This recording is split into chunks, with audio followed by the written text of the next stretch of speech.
ඔයාගේ අර කටපාඩම් කරන යාළුවා අභිබවා ඔයා ලකුණු ගන්නවා පුතේ. මම කතාව කියන්නද?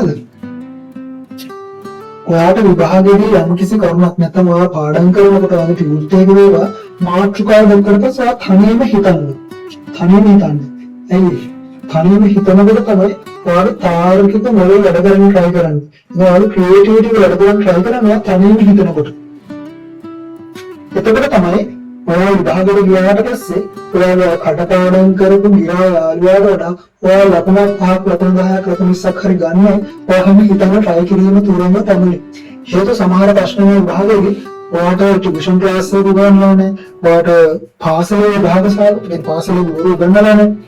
ඒක සමහර ප්‍රශ්න තියෙනවා ඔයා ස්වාධීන ඔයාගේ ක්‍රියේටිවිටි එක තමයි තාර්කික බුද්ධි අවබෝධය දාලා ඔයා හිතට උත්තර ගන්න එක ප්‍රශ්නයක් කරලා දාගෙන තියෙනවා. අනේ ඒකට ඔයාට කරන්න පුළුවන් දේ තමයි ඔයා බලන හැම ටියුට් එකකම ඔයා බලන හැම පොතකම මාතෘකාව ගත්තාම චුට්ටක් හිතන්න මේ මාතෘකාව හිතන්න. මේ මාතෘකාව මොනවද ඇත්තේ? අනේ මේකට මේ මොනවද ප්‍රයෝජන මොනවද නැත්නම් මිලේ ඉල්ලුණ මම හිතුවා ඒක සෑහෙන ප්‍රතිපල දායක ක්‍රමයකට අධ්‍යාපන ප්‍රවාඩම් කරද්දී වගේ ලොජිකල් තින්කින් පැටර්න් එක දියුණු වෙන්න තාර්කික තීරණ ගන්න කියන එක වගේ දියුණු වෙන හදන ක්‍රමයක් තමයි මේකට දුන්නාම තනියම හිතන එක. හරි? දැන් විනෝමිතාවේ ප්‍රයෝජන ගත්තාම තනියම හිතන්න පුළුවන් මොනවා හරියට තාර්කික නැත්නම් ටික ටික හරියට නැත්නම් මේව කටපාඩම් කරන නිසා තමයි මේවා විභාග අමාරු වෙන්නේ. දැන් තාර්කික හිතන්න පුළුවන්වත් එහෙම ඔයාලට සමානක් විදිහට මේවායේ උත්තර මොනවා හිතන්නත් තරදින උත්තර දකින්නත් කලින්වා හිතලා තියෙනවා. මේක හම්බෙත් නෙමෙයි.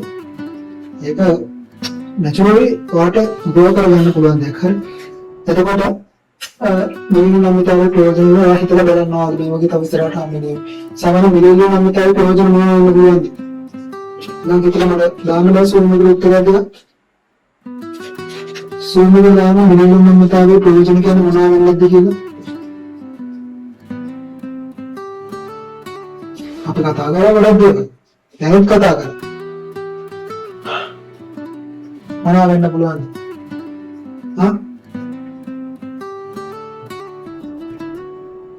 දැන් අපි මේ කතා කරන්න පුතේ ආර්ථිකයක භාණ්ඩවල මිල සහ ප්‍රමාණය සහ මේවා හැසිරීම මත මේ අයබාර වෙනස් වීම, පාරිභෝගික පැහැදීම් වෙනස් වීම, මිල වෙනස් වුණාට පස්සේ මිල ප්‍රමාණය කොච්චර වෙනස් වෙනවද කියන ඒවා.